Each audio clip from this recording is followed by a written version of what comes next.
Students, now we discuss about your first chapter. Chapter is what? Sets. अब अगर आप देखो अपने आसपास सराउंडिंग्स में, तो यहाँ पे आप डिफरेंट टाइप्स के कलेक्शंस ऑब्जर्व करते हो. Different types of collections like books, reverse, crowd, different type of games. तो यहाँ पे आप डिफरेंट टाइप्स के कलेक्शंस देखते हो. अब यहाँ इन कलेक्शंस में कभी कभी कलेक्शंस सिमिलर होते हैं, कभी कभी कलेक्शंस क्या होते हैं, डिफरेंट. जैसे कि यहाँ पे अगर हम बात करें, जैसे मान लो हम बुक्स के कलेक्शन की बात करें, तो बुक्स में कह दें कि बुक्स का कलेक्शन, तो उसमें जितनी सारी बुक्स हैं आ गई. अगर हम उसमें कहें कि मतलब किसी पर्टिकुलर सब्जेक्ट, किसी पर्टिकुलर टॉपिक की बुक की बात हो गई, ये भी हो गया. या फिर जैसे, तो ये क्या एक कलेक्शन है कि जिसमें पर्टिकुलर टाइप के या कोई एक उसके बारे में डेफिनेशन कर सकते हो. एक सिंगल वर्ड जैसे बोल दिया आपने कि बुक हो गया, तो ये कलेक्शन डिफाइंड कलेक्शन है. अगर बात की जाए, जैसे आप देखो मान लो एक कलेक्शन बना रहे हो, तो कलेक्शन में क्या है, एक कोई आदमी हो गया, ठीक है, बुक हो गई, कुछ रिवर्स के नेम हो गए. तो ऐसा ही कलेक्शन का वेल डिफाइंड नहीं है, क्योंकि ऐसे जो है इसमें कोई चीज़ें कंफर्म नहीं है कि क्या क्या चीज़ें हैं. जैसे यहाँ पे बहुत सारी चीज़ें, अब इसमें आपको हर चीज़ को नोटिफाई करना पड़ेगा. तो ऐसे केस में ये जो कलेक्शन है वेल डिफाइंड कलेक्शन नहीं है. तो अब यहाँ पे हम बात कर रहे हैं सेट्स की. तो जो वेल डिफाइंड कलेक्शन हो, well defined collection is known as set. मतलब कि एक ऐसा कलेक्शन जो वेल डिफाइन हो, ऐसे कलेक्शन को हम लोग क्या बोलते हैं, सेट बोलते हैं. सेट की डेफिनेशन देख लो. Set is a collection of well defined object. Set is a collection of well defined object. अब सेट क्या वेल डिफाइंड ऑब्जेक्ट्स का कलेक्शन है. अब वेल डिफाइंड ऑब्जेक्ट्स के कलेक्शन में कौन से ऑब्जेक्ट वेल डिफाइंड होंगे और कैसे नहीं, उसके बारे में बात करते हैं. जैसे अगर हम बात करें वेल डिफाइंड ऑब्जेक्ट में, जैसे collection of prime ministers of India, collection of prime ministers of India, it is well defined or not? Yes, it is well defined because there are some particular persons who becomes prime minister of India. अब वहाँ पे कुछ particular नाम है जो fix है कि यही लोग प्राइम मिनिस्टर्स हुए हैं, यही प्राइम मिनिस्टर्स हैं. तो एक वेल डिफाइंड कलेक्शन है. अभी कहते हैं collection of reverse of India, collection of states of India. तो इस तरह के जो कलेक्शंस हैं, ऐसे collections of alphabet, English alphabet, collection of vowels of English alphabet, ये सभी क्या वेल डिफाइंड कलेक्शंस हैं. अब यहाँ पे इसके एग्जांपल्स में आप बहुत सारे एग्जांपल्स लिख सकते हो. जैसे हमने बताया कि English vowels of English alphabet, vowels of English alphabet,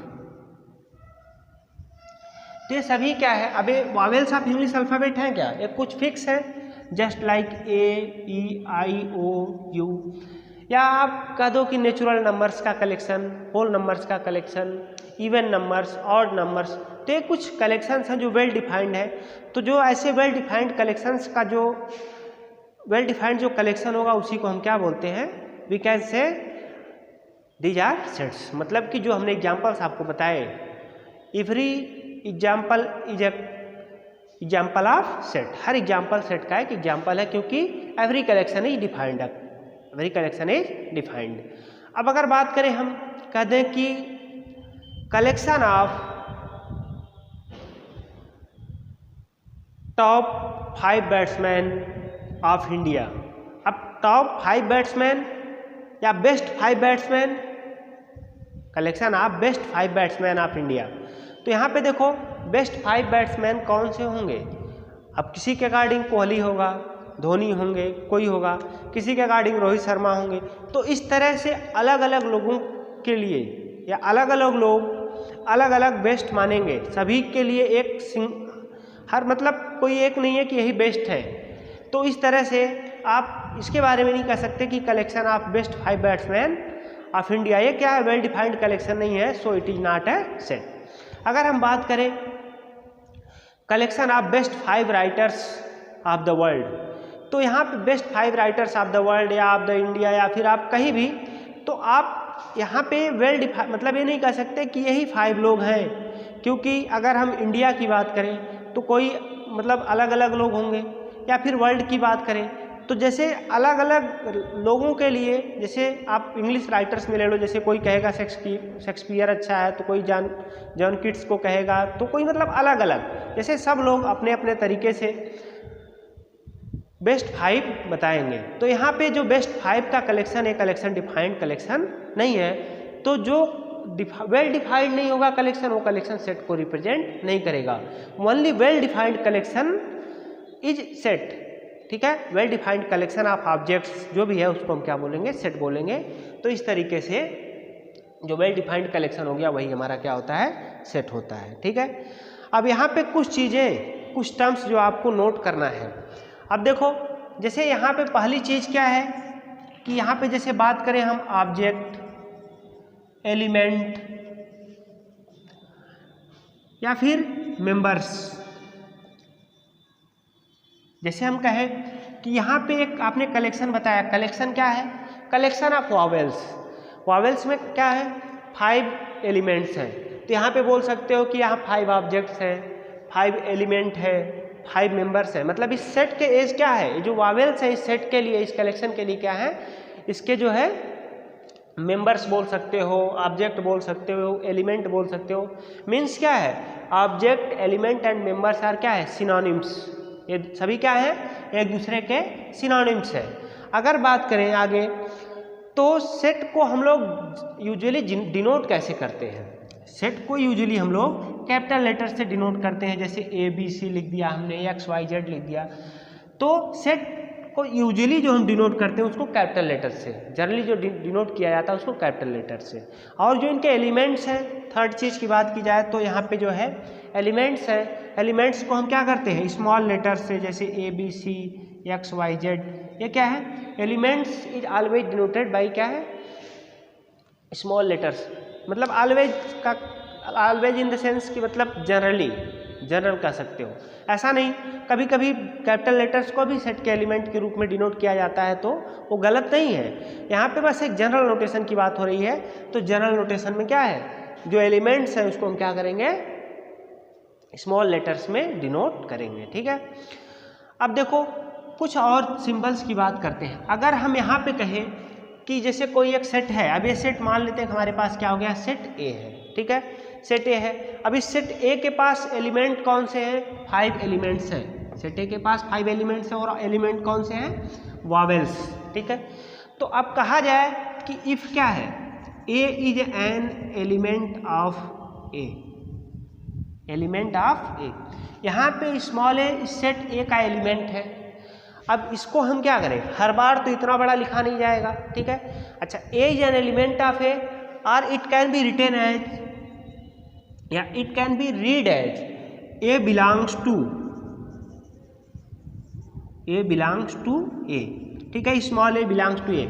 मतलब कि ए अगर इस सेट ए का एलिमेंट है तो इसको कैसे रीड करेंगे, it can be read as a belongs to A, ठीक है। अब अगर सिंबॉलिकली डिनोट किया जाए तो एक ग्रीक वर्ड होता है एप्सिलॉन, ठीक है, ए वर्ड ग्रीक वर्ड है, ये क्या हमारा है, एक ग्रीक वर्ड है, this is an Greek, it is an Greek word, and क्या इसको हम लोग बोलते हैं क्या, एप्सिलॉन, ठीक है। तो एक ग्रीक वर्ड है एप्सिलॉन, और इससे हम अब इसको सिंबॉलिकली डिनोट करना चाहें तो इसको लिख सकते हैं ए बिलोंग्स टू ए, ठीक है। तो यहाँ पे देखो ए क्या है, ए बिलोंग्स टू ए, इसको सिंबॉलिकली ऐसे लिख दिया। मतलब ये इसका मतलब क्या है, एक जो एप्सिलॉन है हमारे पास, इसका मतलब है बिलोंग्स टू, बिलोंग्स टू, ठीक है। तो इस तरीके से अब कहा जाए कि ए हमारा क्या है, इस सेट का एक एलिमेंट है, तो सेट का एलिमेंट है मतलब कि ए बिलोंग्स टू ए, और सिंबॉलिकली इसको हम ऐसे लिख सकते हैं। अगर हम देखें तो यहाँ इसमें क्या एलिमेंट नहीं है, कौन सा, बी। अगर बी की बात करें तो बी क्या है, b is not an element of A, b A का एलिमेंट नहीं है तो क्या है, it can be written as b does not belongs to A, b does not belongs to A, मतलब कि ए में बिलोंग नहीं करता है। और इसको सिंबॉलिकली बात की जाए तो b does not belongs to A, मतलब कि यहाँ पे एप्सिलॉन को कट कर देंगे, ऐसे क्रॉस लगाएंगे तो ये जो सिंबल आ गया कि बी ए में नहीं है, क्योंकि यहाँ पे देखो बी ए में नहीं है, तो इस तरीके से हम इसको सिंबॉलिकली लिख लेते हैं। अब देखो कोई भी सेट है, इसको डिनोट करने के तरीका क्या है, कितने मेथड्स हैं। There are 2 ways to denote a set, मतलब उसको रिप्रेजेंट करने का तरीका क्या है, 2 वेज है। फर्स्ट क्या हमारा रोस्टर और टेबुलर फॉर्म, रोस्टर और टेबुलर फॉर्म। सेकंड क्या हमारा है set builder form, set builder form, ठीक है। There are 2 ways to represent a set. First one is roster form and second one is set builder form. Now we discuss first roster form.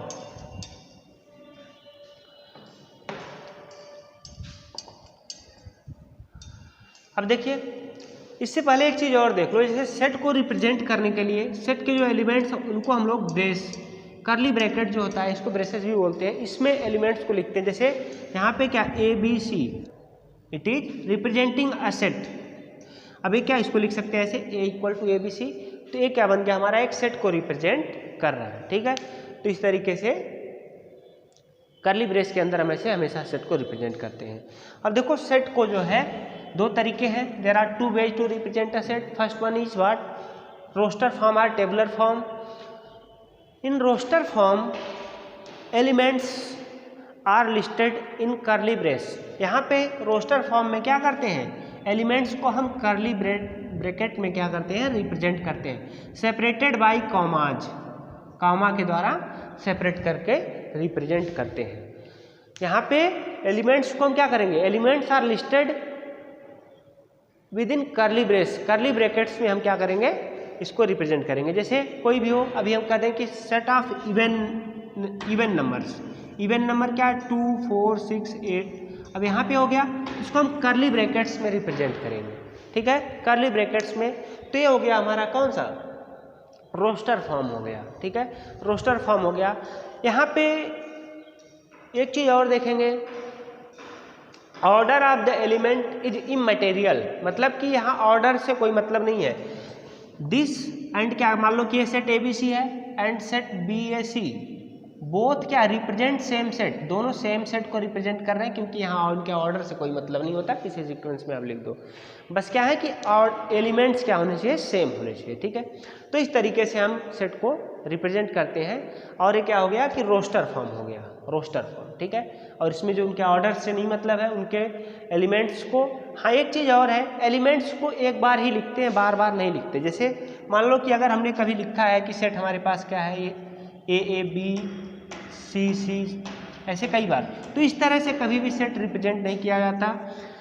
Her bar her element को क्या करेंगे एक बार ही लिखते हैं, यानी कि ए बी सी। तो elements इसीलिए क्या होते हैं डिस्टिंक्ट होते हैं, सेट के जो एलिमेंट होते हैं उनको हम लोग डिस्टिंक्ट लिखते हैं, मतलब कि किसी भी एलिमेंट को एक बार ही लिखते हैं, चाहे वो 1000 बार लिखा गया हो, तो उसको जो अगर हम प्रॉपर सेट में लिख रहे हैं तो हमारे पास एक सेट के फॉर्म में आ जाएगा कि मतलब एलिमेंट्स क्या है एक बार में एक एलिमेंट एक बार ही आएगा। तो इस तरीके से सेट को रिप्रेजेंट करते हैं। तो सेट का मतलब ऑर्डर पे नहीं मतलब है, और एलिमेंट्स को जो है हम क्या करते हैं एक बार में, एक एलिमेंट को एक बार ही लिखते हैं, उससे अधिक बार नहीं लिखते हैं। Next way to represent a set is what set builder form, ठीक है। तो सेट बिल्डर फॉर्म जो हमारे एलिमेंट्स हैं जो जिनको हमने टेबुलर फॉर्म में लिखा था उनको सेट बिल्डर फॉर्म में भी लिख सकते हैं। Because in set builder form every element possess a single property which is not posed by any element of any other set. हमें कह रहे हैं कि सेट ए के जो एलिमेंट्स हैं या किसी एक सेट के जो एलिमेंट हैं वो सिंगल प्रॉपर्टी पोज करेंगे, सिंगल प्रॉपर्टी फॉलो करेंगे, सिंगल प्रॉपर्टी होगी उनके पास। and no one other set या no one other element of any other set have that property।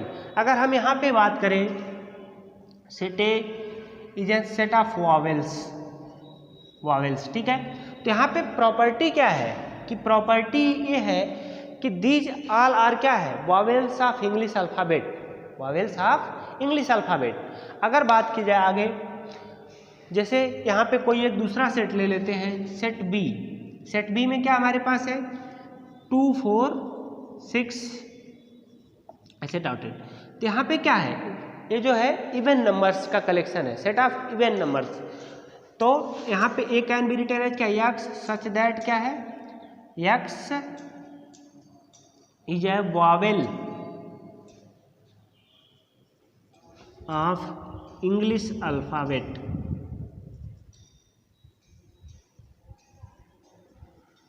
X such that X is a vowel of English alphabet. X क्या है English alphabet का एक vowel है। Common property है कि same collection vowels से आ रहे हैं, ठीक है। नेक्स्ट सेट को लिख सकते हैं। अच्छा देखो, सेट को जब भी सेट बिल्डर फॉर्म में लिखते हैं तो हम ऐसे ही लिखते हैं set A equal to X. अब एक्स क्या है, एक सिंगल एलिमेंट आ रहा है, एक जनरल एलिमेंट आ रहा है, ठीक है। जनरल एलिमेंट क्या कर रहा है, उस सेट एलिमेंट की प्रॉपर्टी को बता रहा है। तो X such that, colon sign होता है तो इसको लगा देते हैं X such that X is a vowel of English alphabet, मतलब कि उसकी प्रॉपर्टी को फॉलो कर रहा है। B also can be written as X such that X is an even number, X एक इवन नंबर है। तो इस तरीके से आप सेट बिल्डर फॉर्म में भी किसी एलिमेंट को रिप्रेजेंट कर सकते हो। तो दोनों तरीके हो गए किसी भी सेट को रिप्रेजेंट करने का। फर्स्ट क्या है रोस्टर फॉर्म और tabular form, and second one is क्या है सेट बिल्डर फॉर्म। तो दोनों तरीके हमने आपको एक्सप्लेन कर दिए।